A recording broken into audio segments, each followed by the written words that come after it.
Hello guys, माझ्या YouTube चॅनलमध्ये तुमच्या सर्वांचं खूप खूप स्वागत. तर सकाळी 6:30ला आम्हाला चेक इन मिळालेलं रूमचं. त्याच्यानंतर आम्ही काही रेस्ट करता आम्ही लहान मुलांना झोपवलेलं. त्यामुळे मिहिरा थोडीशी झोपेत होती आणि आम्ही 8:30 पावणे 9च्या दरम्यान सकाळी नाश्ता करायला निघालो. कारण नाश्त्याचाच टायमिंग होता तो 8 ते 10च आहे. आणि इथे चपला काढण्यासाठी सेपरेट स्टँड केलं, म्हणजे प्रत्येक भक्त निवासाच्या इथे असं सेम स्टँड आहे आणि सेम नोटीस बोर्ड जशी लावलेली आहे तशी सगळीकडे लावलेले आहेत. त्यामुळे एक म्हणजे जी शिस्त इथे पाहिली जाते ती बघण्यासारखी आहे. त्यामुळे तुम्ही बघू शकता चपलांचं मोठं स्टँड आहे. आणि इकडे जो नाश्त्याचा टायमिंग आहे तो मी सांगितल्याप्रमाणे 8 ते 10च आहे. कारण इथे जो चहा, नाश्ता किंवा जेवण जे मिळतं ते अतिशय स्वस्त आणि अत्यंत रुचकर पद्धतीने बनवलेलं आणि खूप टेस्टी जेवण असतं. आणि जेवणाची जी थाळी आहे ती तुम्हाला अनलिमिटेड फूड आहे, म्हणजे मर्यादित तुम्ही कितीही तुमच्या पोटाला जेवढं लागेल तेवढंच घ्या. म्हणजे उगाच तुम्ही घेताय आणि वेस्ट करताय हे इथे नाही चालत. हा रूल आहे इकडचा, म्हणजे आपल्याला जेवढं पाहिजे तेवढंच खायचं आहे. इथे तुम्हाला नाश्त्यामध्ये इडली सांबार, त्याच्यानंतर मेदूवडा आहे, पोहे, उपमा, दूध, चहा, कॉफी हे सर्व काही अवेलेबल आहे. आणि जर तुम्ही जेवणासाठी बघायला गेलाल तर 2 भाज्या, भात, डाळ, जर एखादा गोड पदार्थ किंवा पिठलं, भाकरी, एक चतकोर भाकरी देतात फक्त. आणि तुम्हाला जर लागली तर तुम्ही एक्स्ट्रा घेऊ शकता. आणि त्यामध्ये गोडमध्ये कधी शिरा असतो, आणि शिरा स्पेसिफिकली मला तरी खूप आवडतो आणि खूप छान आणि टेस्टी बनवतात शिरा. पण कधी तो लिमिटेड असतो आणि कधी तो अनलिमिटेडसुद्धा असतो. जर काही ठिकाणी काही जणांना भक्तनिवासमध्ये जर रूम अवेलेबल नाही होत तर देवळाच्या बाहेरच गेस्ट हाऊस आहेत आणि भरपूर हॉटेल्स अवेलेबल आहेत, जे 150 रुपयापासून ते 2000पर्यंत रूम सहज अवेलेबल होऊन जातात.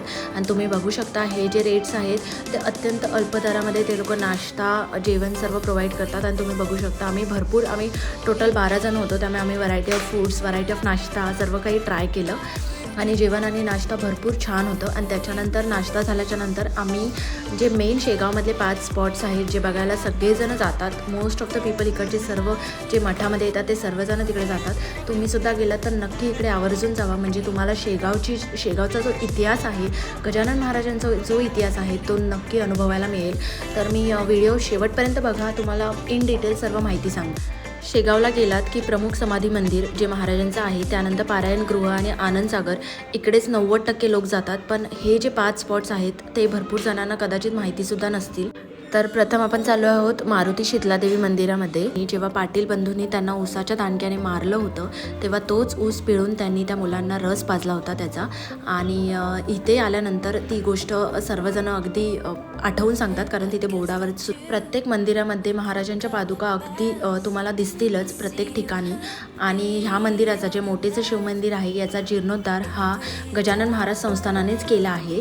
या मंदिराचं महत्त्व म्हणजे गजानन महाराजांनी घोड्याच्या पायामध्ये झोपून त्याला शांत केले होते ते ह्याच मंदिरामध्ये, आणि याचा उल्लेख पोथींमध्ये सुद्धा आढळतो.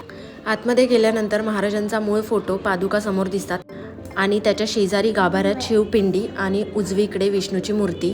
शेगावचे मूळ नाव हे शिवगाव होते आणि ते ह्याच मंदिराच्या शिवपिंडीवरून पडलेले आहे. मोठेच्या मंदिरापासून अगदी थोडक्या अंतरावर महाराजांचं प्रगटस्थळ आहे आणि इथे भरपूर लोक येण्याचं राहून जातात. पण याचा उल्लेख सर्व पोथींमध्ये पहिल्याच अध्यायामध्ये दिलेला आहे. एक मस्त बहरलेला भला मोठा वटवृक्ष इथे आहे. त्याच्या अगदी समोर प्रकटस्थळाची जागा आणि त्याबद्दल दिलेली माहिती आहे. त्याच्या शेजारीच एक भला मोठा हॉल आहे आणि त्यामध्ये चित्ररूपी त्यांचे चरित्र मांडलेले आहे. असं म्हणतात की या वटवृक्षाच्या खाली लोकांनी जे खरकटं टाकलं होतं ते असंच खाण्यासाठी गजानन महाराज तिकडे अचानक प्रकट झाले आणि त्यामुळे ह्या वटवृक्षाला गजानन महाराजांचं प्रकटस्थळ म्हणून ओळखलं जातं. प्राचीन काळी शृंगमुनींनी वसवल्यामुळे या गावाला शृंगगाव असे नाव पडले होतं आणि त्यानंतर ह्याच गावाला शेगाव म्हणून ओळखले जाऊ लागले. शेगाव या गावाच्या जन्मकथेबद्दल विविध मते असली तरी आजही हे गाव ओळखले जाते ते परब्रह्म संत श्रेष्ठ श्री गजानन महाराज यांच्या पावन वास्तव्यामुळेच. महाराष्ट्रातील बुलढाणा जिल्ह्यातील या छोट्याशा शेगाव या खेडेगावामध्ये श्रींच्या पदस्पर्शाने आणि त्यांच्या वास्तव्यामुळे रोज हजारो भक्त भारताच्या कानाकोपऱ्यातून या पावन क्षेत्री येतात. श्री गजानन महाराजांचे वास्तव्य लाभलेले हे शेगावमधले ठिकाण हे विदर्भातील पंढरपूर या नावाने ओळखले जाते. 23 फेब्रुवारी 1878 या दिवशी 30 वर्षाचे गजानन महाराज हे याच वटवृक्षाखाली लोकांच्या अचानक महाराजांच्या प्रकट दिनाच्या निमित्ताने शेगाव येथे मोठ्या प्रमाणावर आणि खूप जल्लोषामध्ये मोठा उत्सव साजरा केला जातो. त्यानंतर वटवृक्षाच्या अगदी समोरच त्यांचा एक भला मोठा असं पोस्टरवर त्यांचा फोटो लावला आहे आणि जे पातुरकरांच्या मठाच्या बाहेर ते बसलेले तेव्हाचा तो फोटो आहे आणि इथे अगदी समोरच त्यांच्या पादुका ठेवलेल्या आहेत, त्यामुळे तुम्ही इथे सुद्धा दर्शन घेऊ शकता. आम्ही इथे जास्त ऊन लागत नव्हतं कारण आता थंडीचा सीझन होता, त्यामुळे उन्हाचा संबंध नाही आला. त्यामुळे आमच्या दोन्ही लहान मुली खूप एन्जॉय करत होत्या आणि आम्हालासुद्धा एन्जॉय त्यांनी करून दिलं आणि अजून पण आम्हाला पुढे एक्सप्लोअर करायचं होतं. तर तुम्ही बघू शकता आता आपण नेक्स्ट चाललो आहे कृष्णाजींच्या मळ्यामध्ये. हा तोच कृष्णाजींचा मळा आहे जिथे गजानन महाराजांनी जळत्या पलंगावर बसून ब्रह्मगिरी गोसावी यांचं गर्वहरण केलं होतं. आणि म्हणजे इन द सेन्स सांगायचं झालं, जर सविस्तर सांगायचं झालं तर त्या पलंगाला आग लागली होती, तरीसुद्धा गजानन महाराजांना काहीच झालं नाही. आणि ह्या स्मरणार्थ इथे ही गोष्ट सांगितली जाते. इथे भरपूर लोक व्हिजिटला आले होते आणि हे म्हणजे ज्या 5 जे स्पॉट्स आहेत त्याच्यापैकी हा स्पॉट आम्हाला स्पेशली खूप आवडला, कारण इथे खूप हिरवगार बाजूला रान आहे आणि छान छान झाडं लावलेली आणि खूप शांत आणि थंड वाटत होतं. त्यामुळे सर्वांनी इथे खूप छान छान फोटोज काढले. आणि तुम्हीसुद्धा जर इथे आलात तर इथे खूप म्हणजे असं रिलॅक्ससाठी बसायला थोडं छान आहे आणि तुम्हीसुद्धा इथे थोडंसं बसूनच फोटोज वगैरे काढूनच नक्की जावा, कारण भरपूर लोक इथे फोटोज काढवते. त्याच्यानंतर त्यांची जी जीवनशैली आहे, इथे जे नक्की काय झालं त्याबद्दल, ह्या कृष्णाजीच्या मळ्याबद्दल खूप अधिक सविस्तरपणे इथे चित्ररूपी सुद्धा दाखवलेलं आहे. इथे फ्रेम्समध्ये वेगवेगळी चित्र लावून दाखवलेलं आहे, त्यामुळे तुम्हाला एक आयडिया येऊन जाते. आणि त्याच्यानंतर इकडे स्टार्टलाच पाय धुवायला आहेत आणि प्रत्येक मंदिरामध्ये पाय धुण्यासाठी त्यांनी वेगळी व्यवस्थाच केली आहे आणि चप्पल काढण्याची, जसे मी आधीच्या व्लॉगमध्ये सुद्धा म्हणाले. आणि हा इथे सुद्धा खूप छान मोठं असं झाड होतं आणि त्याच्याखाली एवढी सावली होती, त्यामुळे हे एवढं प्रसन्न ठिकाण वाटतं. तुम्हीसुद्धा जर शेगावला कधी आला तर तुम्हाला हे ठिकाण सर्वात जास्त आवडेल. आणि मला गजानन महाराजांच्या समाधीच्या मंदिराच्या नंतर जर आवडलेलं कोणतं ठिकाण असेल तर हा तोच स्पॉट आहे. इथे महाराजांचा जो मूळ मंदिरातला जो फोटो आहे तो इथे लावला आहे आणि त्यानंतर इकडे महाराजांच्या पादुकासुद्धा ठेवल्या आहेत. त्याच्या शेजारीच अगदी शिवपिंडी आहे. आणि जसं की मी तुम्हाला म्हणाले की इथे महाराजांच्या पूर्ण म्हणजे जो इथे प्रकार घडला आहे, जे त्या पलंगावर ते बसले आहेत आणि ब्रह्मगिरी गोसावी पाटलांचं त्यांनी जे गर्वहरण केलं ते पूर्ण स्टोरी त्यांनी एका फ्रेममध्ये दाखवलेली आहे.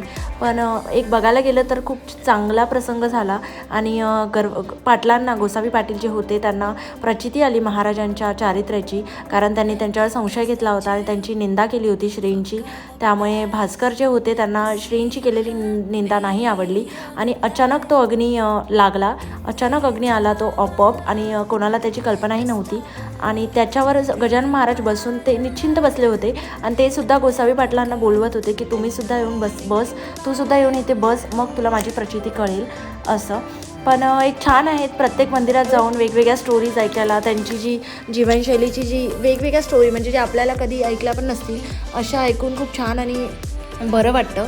आणि त्याच्यानंतर इथे छान नंदीची मूर्ती होती बाहेर आणि खूप प्रसन्न वाटलं इकडे येऊन. आणि त्याच्यानंतर आम्ही निघालो आहे बंकट सदनला. तुम्ही बघू शकता आम्ही पोचलो आहे आता.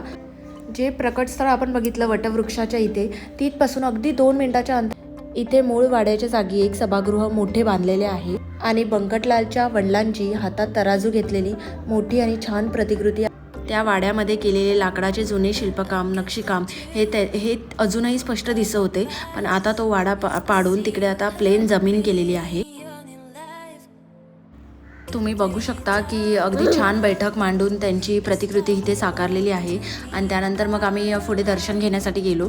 आमचा इथे थोडा जास्त वेळ स्पेंड झाला कारण मिहिरा आणि आरोही दोघी पण रडत होत्या, त्यामुळे आम्ही इथे त्यांना थोडं फीडिंग केलं. इथे थोडंसं रूम आहे एक तिथे.